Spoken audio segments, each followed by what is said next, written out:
Ok, 1 Crônicas capítulo 4, versículo 10. Versículo 10, vamos juntos? Jabes, versículo 10, orou ao Deus de Israel. 2 pontos. Vamos juntos, 1, 2, 3. Abençoa-me e aumenta as minhas terras, que a tua mão esteja comigo, aguardando-me de males e livrando-me de dores.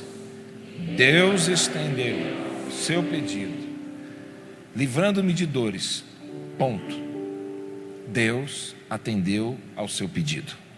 Aleluia. Pode se sentar. Deus te abençoe. Corta.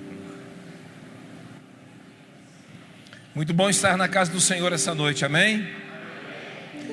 Eu acredito que você está mais perto da sua bênção do que você espera.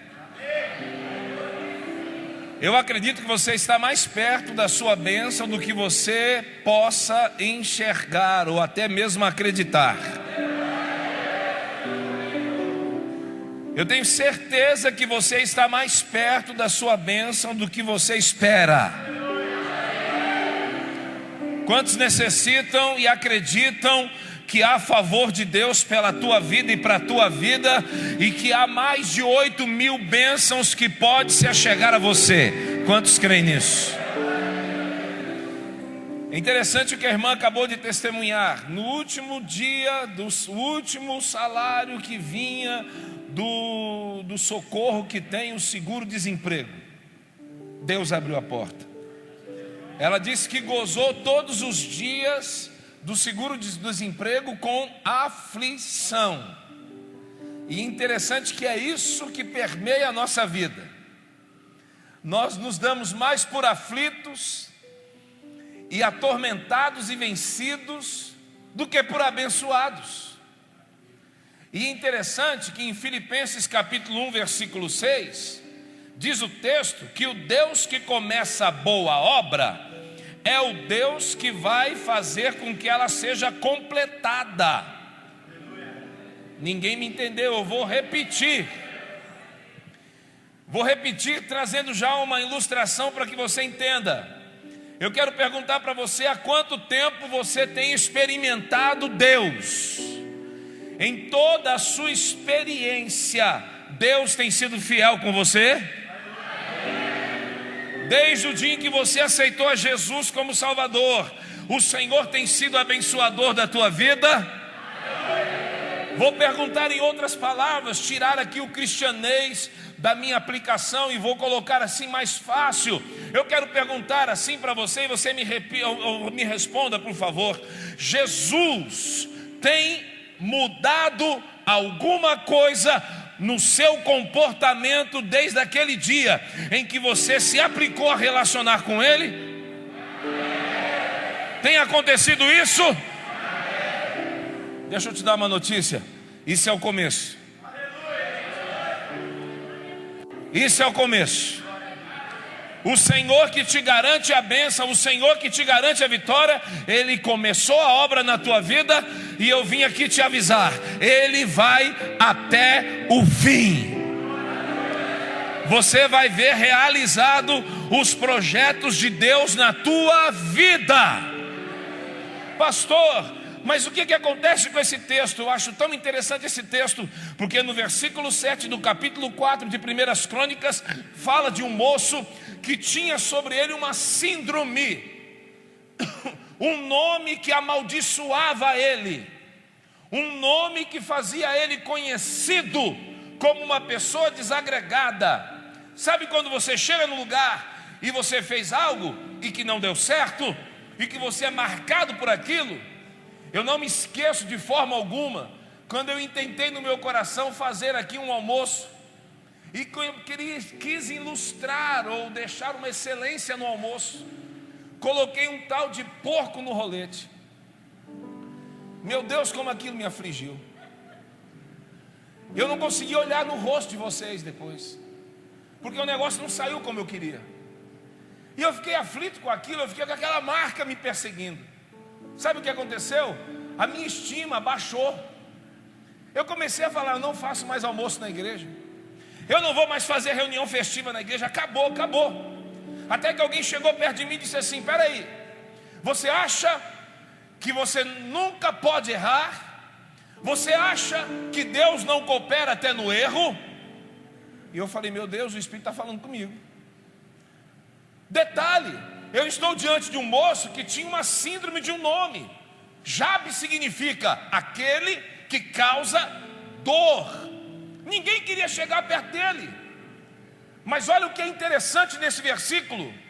Ele teve autoestima para se achegar diante do abençoador e pedir a bênção que ele precisava e tomar posse dessa bênção na medida recalcada, sacudida e transbordante. Ele chega diante de Deus numa oração, 2 pontos. Ele orou ao Deus da sua tribo, ele orou ao Deus da sua nação, ele orou ao Deus do seu povo. E ele diz o que? Abençoa-me e aumenta os meus limites. Deixa eu te dar uma palavra verdadeira aqui. Você tem que ter autoestima para tomar posse da bênção que Deus tem para você.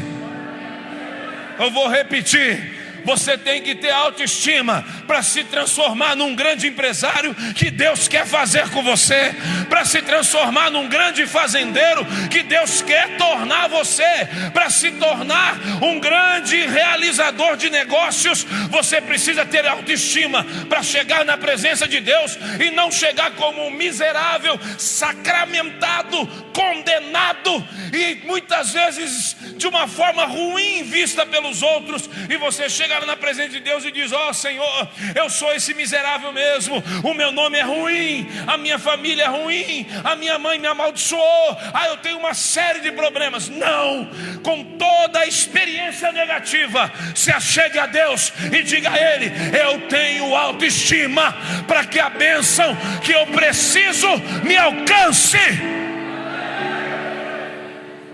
Eu vou perguntar: quem precisa de bênçãos aqui? Você foi ensinado num evangelho muito barato.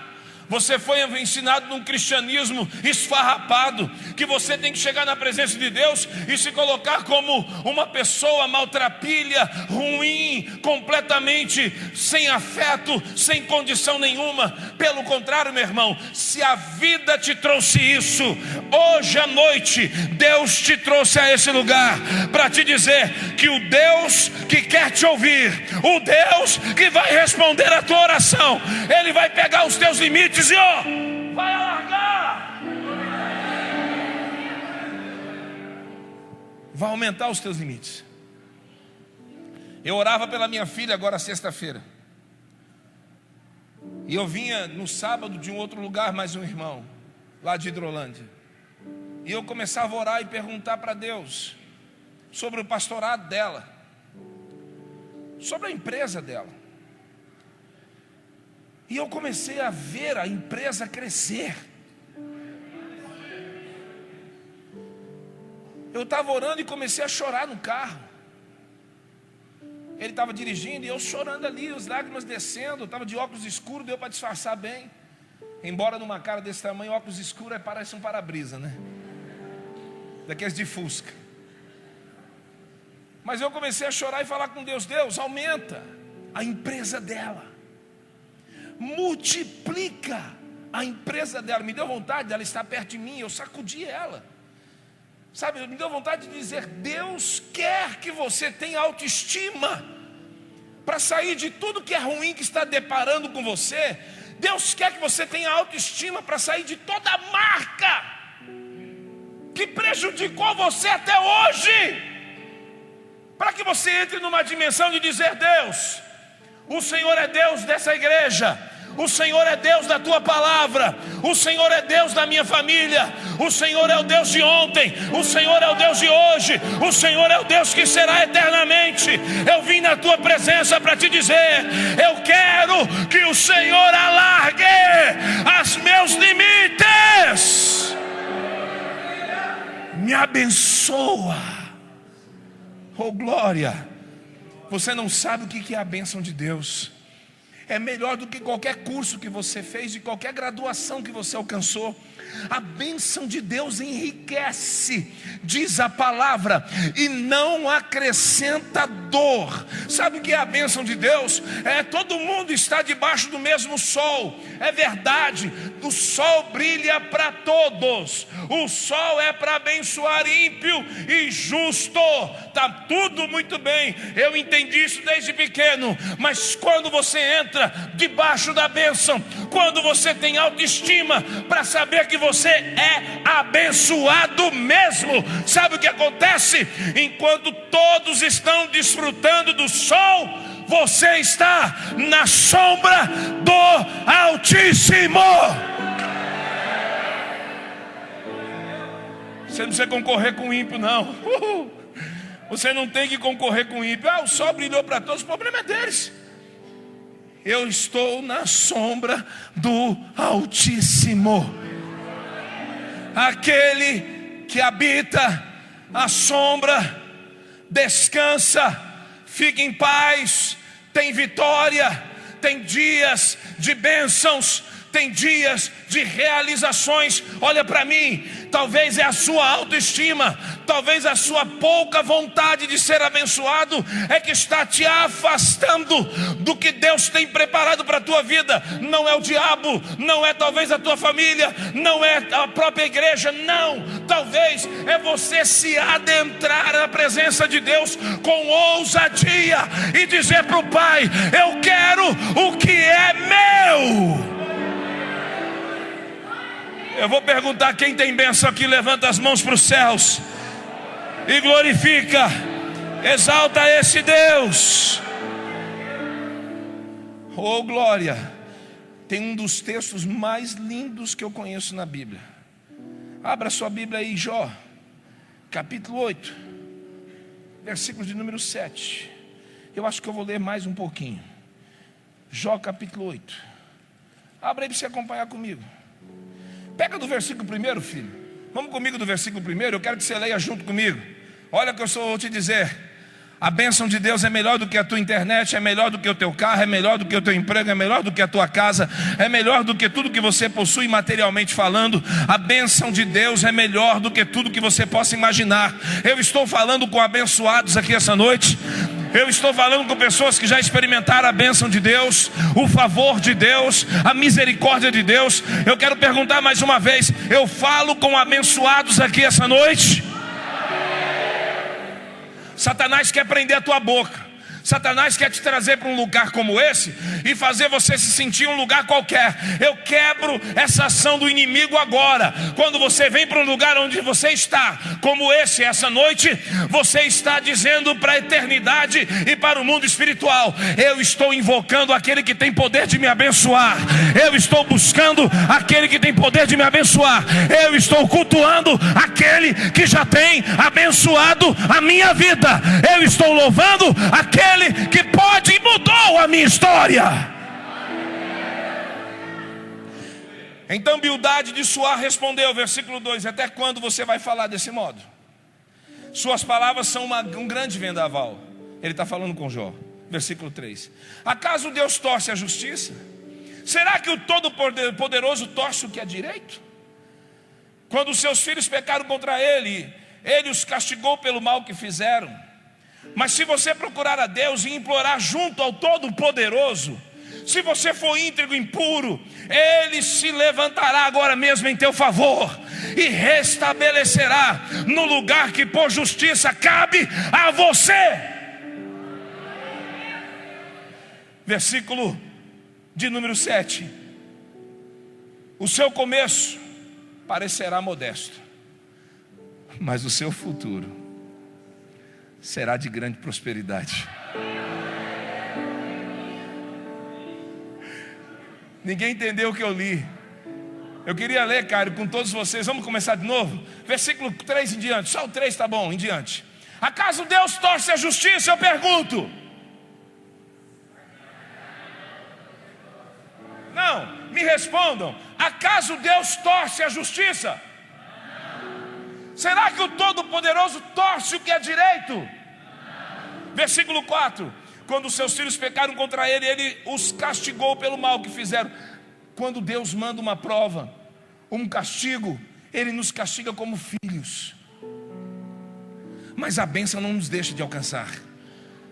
Toda vez que eu era castigado pelo meu pai e pela minha mãe, mesmo à noite ou de manhã cedo, ou o castigo era durante o dia, eu recebia a bênção deles durante a noite. A minha mãe estava chorando lá no pé da minha cama e dizendo: Senhor, transforma meu filho, faz dele um vaso usado nas tuas mãos e aprovado. Eu fingia que estava dormindo porque as palmadas estavam doendo, o cinto estava doendo, e eu fingia que estava dormindo, e eu também fingia que chorava e soluçava, para ela ficar bem piedosa comigo.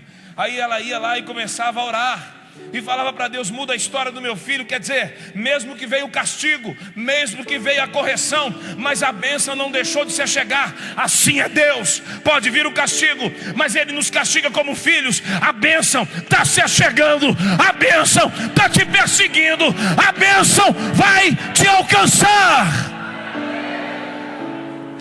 Mas se você procurar a Deus e implorar junto ao Todo-Poderoso, tem gente que está com a baixa estima, ou está com baixa autoestima, tão grande, que o que acontece com ele? Chega na presença de Deus, não consegue orar. Chega num culto, fica parecendo um camaleão, muda de cor, fica estranho, mas não consegue fazer nada de diferente. Tem gente que se achega diante de Deus e fica com vergonha. Eu tenho vergonha, pastor, de pedir. Eu tenho vergonha, pastor, de falar da minha necessidade. Interessante, nós falamos para todo mundo das nossas necessidades. Nós vamos no profissional, contamos para ele toda a nossa história, negativa ou positiva. Mas para Deus, a gente tem vergonha. Mas olha o que está dizendo: se achegue com toda a liberdade a procurar a Deus e implorar junto ao Todo-Poderoso. Versículo 6, olha o que diz: se você for íntegro e puro, Ele se levantará agora mesmo em seu favor. Sabe o que eu sinto que está acontecendo essa noite? Eu sinto que Deus está se colocando em pé lá no trono da graça. Eu sinto que Ele está diante do parapeito da eternidade, olhando para a IBR aqui essa noite. E Ele está vendo a irmã e o irmão que não está suportando mais aquela luta, que já pensa que a bênção foi adiada e que não vai ser derramada mais.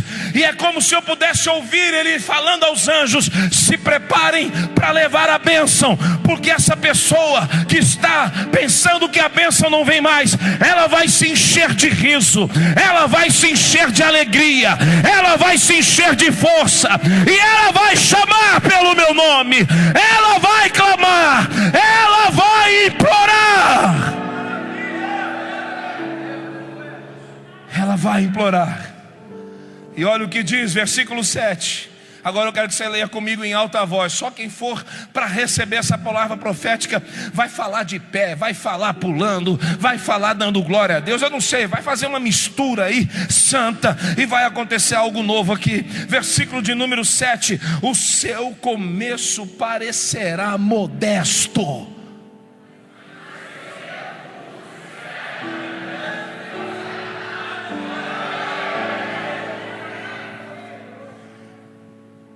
As maiores potências do estado de Goiás, de Goiatuba, do Brasil e do mundo pode estar nesse exato momento sentado do teu lado.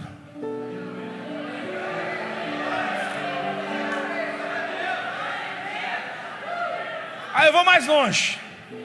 Pode ser você que está duvidando. Estou em Goiatuba, não tem possibilidade.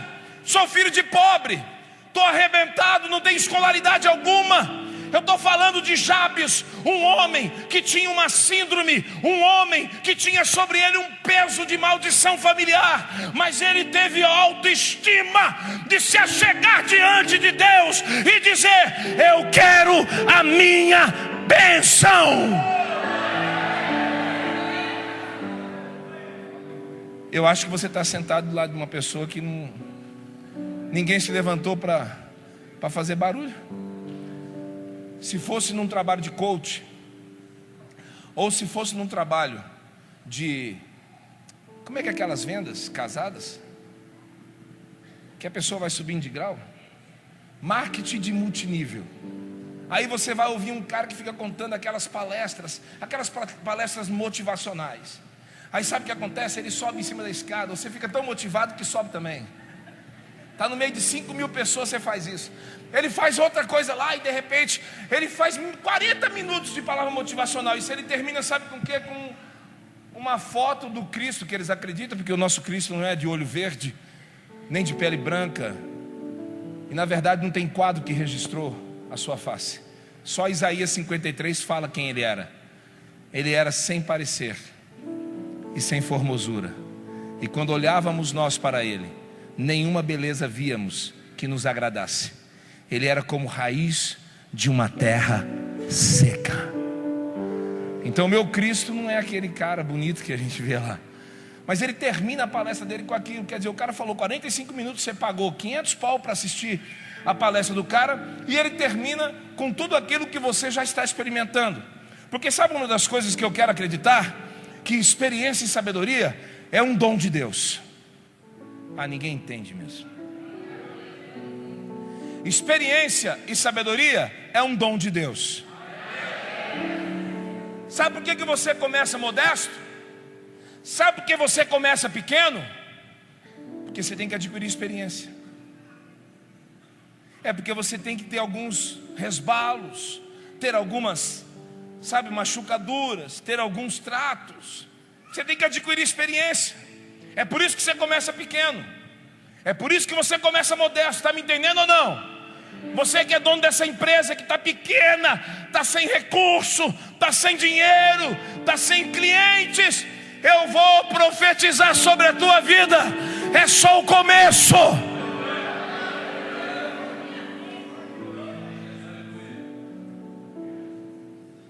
Quantos cultos que eu terminei, que tinha eu, a família, 2 irmãos velhinhos, mais uns 2 complicados, e uns cachorros passando na rua.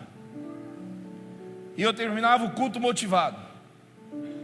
Eu chegava em casa, em vez de chorar de angústia, eu ia dizer: Senhor, eu estou vendo a multidão que o Senhor prometeu que vai estar juntos. Eu estou vendo a bênção do Senhor sobre a nossa vida e vai acontecer. Até para você chegar à presença de Deus, você precisa ter autoestima para acreditar que Ele é abençoador daqueles que o buscam, galardoador daqueles que o buscam. Deus é assim. Agora olha o que diz aí: o seu começo parecerá modesto. Agora quem recebe?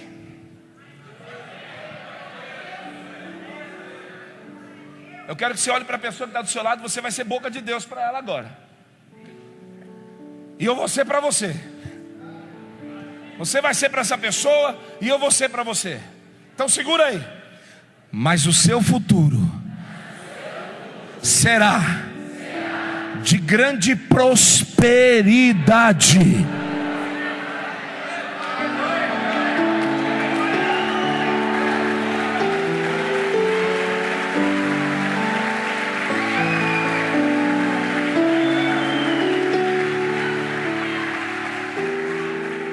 Eu acho que essa manifestação foi para as meninas que dançaram aqui. Eu queria uma manifestação para o Deus que pode mudar a nossa história, que pega um casal como testemunhou aqui, inúmeros que estão aqui para dar testemunho. Eu quero manifestar algo para um Deus que pega o canceroso e cura ele. Eu quero pegar algo e manifestar a um Deus que pega a pessoa mais aplicada à ciência, em toda a sua teoria, e que consegue reconhecer que acima de Deus não há nada, e que consegue reconhecer que toda a instrumentalidade que essa pessoa conquistou é só porque sabedoria e experiência também pode ser um dom, e porque Deus permite isso para que nós alcancemos lugares altos, aonde Ele prometeu para nós que seria alcançado, e nós vamos alcançar. Nós vamos alcançar.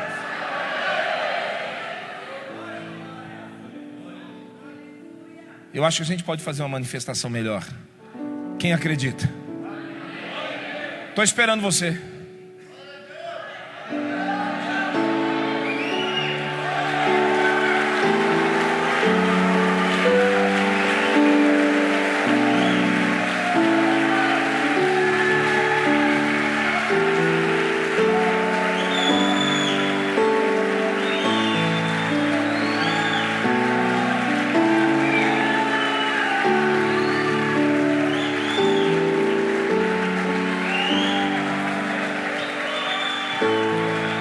Deixa eu te dar uma notícia. O teu glória a Deus, pode ficar de pé que eu vou encerrar. O teu glória a Deus, a tua oração pode também ser uma semente. Acredite nisso que eu estou dizendo. O teu glória a Deus, o teu aleluia, a tua oração pode ser uma semente. Eu estou falando de Jabes. Eu estou falando de Jó. Que uma pessoa chega até a Jó e fala para ele: cara, para de falar essas besteiras. Até quando você vai ficar falando isso? Jó estava se lamentando por causa da luta. Jó estava se lamentando por causa do problema. É verdade, ele se lamentava mesmo. Mas ele é um homem que já tinha tido experiências com Deus. Mas a dor fez ele esquecer as experiências. O luto fez ele esquecer a experiência. Deixa eu te dar uma notícia aqui. Reaviva a tua memória. O Filipenses capítulo 1, versículo de número 6. O Deus que começou a boa obra, Ele vai terminar na tua vida. Reaviva. Você tem promessa de Deus? Pelo amor de Deus, se manifesta quem tem promessas aqui.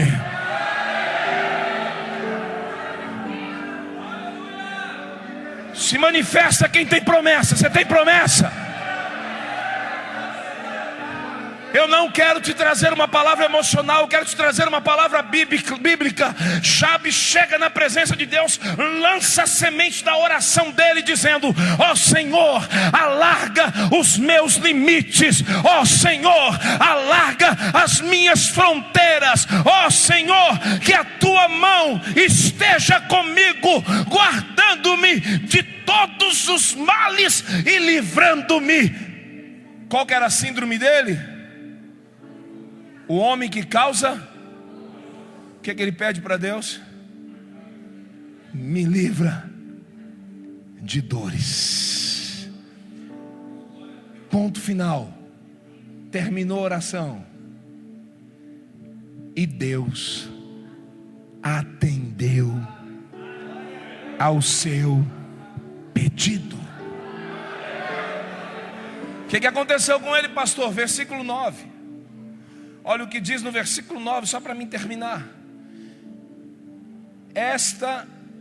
Versículo 9 de 1 Crônicas. Jabes foi, depois da oração, depois da autoestima para tomar posse da bênção. Quem está me entendendo? Você pode ser pobre do jeito que você for. Eu estou profetizando. As maiores potências que Goiatuba vai ver, que Goiás vai ver, está aqui essa noite. O Chaveiro Excelência começou desacreditado. Quando colocou o nome de Excelência, eu via que algumas pessoas falavam: Excelência? Que coisa estranha, não tem nada. Só que agora já está lá na Clóvis Rodrigues. A sala já é nobre, já é parceiro de grandes empresas, já tem carro, já tem moto, já tem casa, já tem isso, já tem aquilo outro, está pensando até em casar. Eita Jesus. Jabes foi o homem mais respeitado de sua família. Ele era visto pela sua família como quem gerou dor, quem multiplicou dor. Você está recebendo aí? Porque eu fui assim na minha família. Todo mundo da minha casa olhava e dizia assim: aquele lá da cabeça grande, a cara toda perfurada, é meio estranho, não vai ter chance na vida não. Quem tem chance é o outro irmão, a outra irmã que é bonitinho, arrumadinho. Ele é o mais feio, pelo amor de Deus. Como é que nasce um menino feio desse jeito? Não tem chance não. A família olhava e dizia: não tem chance, não vai ter vitória.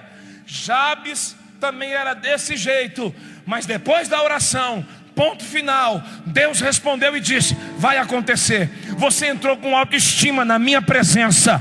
Até para isso crente tem que ter autoestima.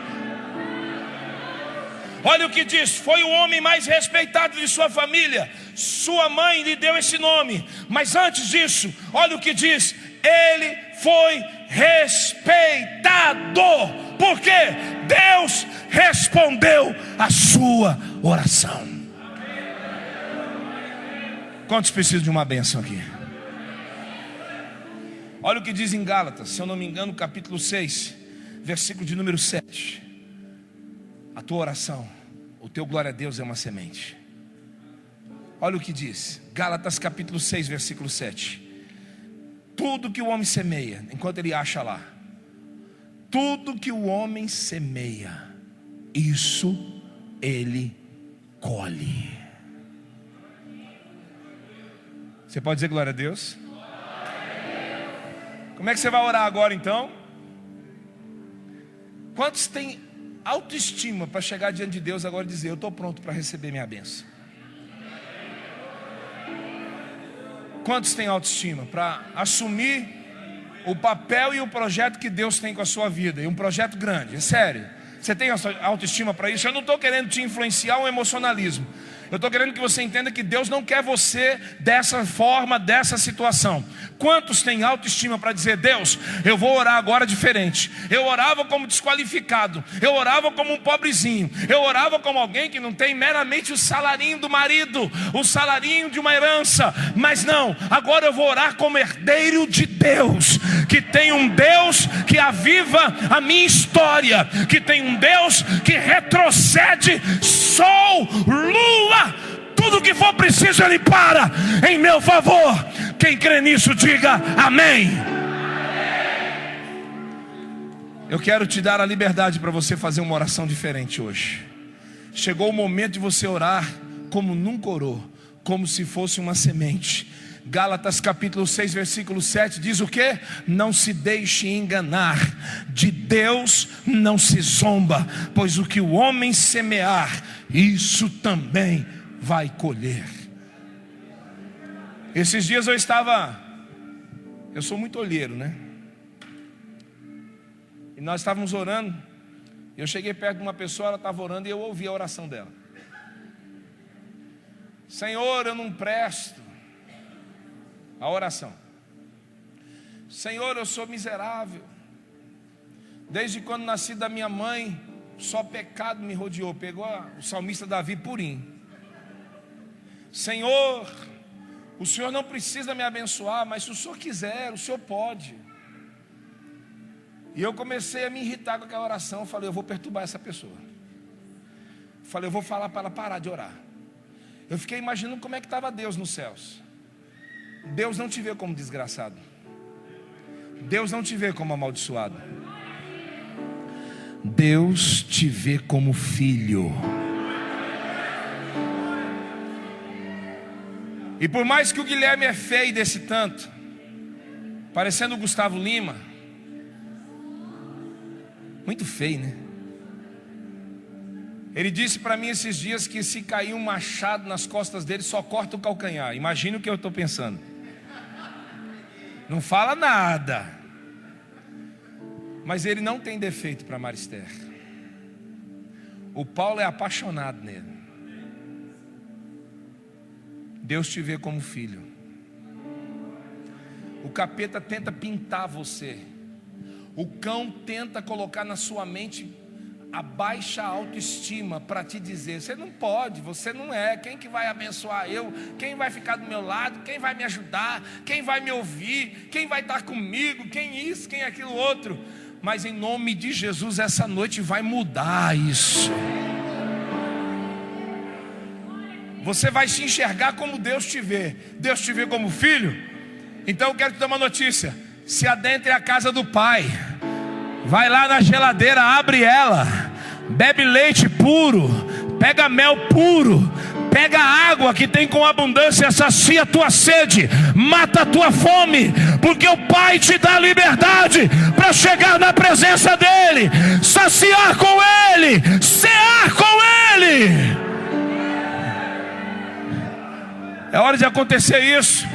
Chega de ser medido pelo que está aí fora. Chega de ser medido pelas notícias dos jornais. Chega, chega.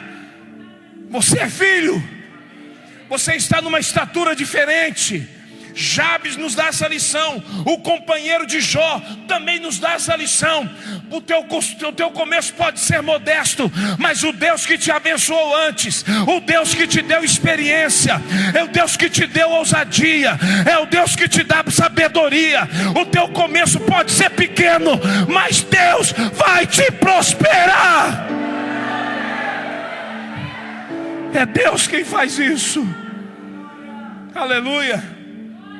Quem quer tirar essa carga negativa,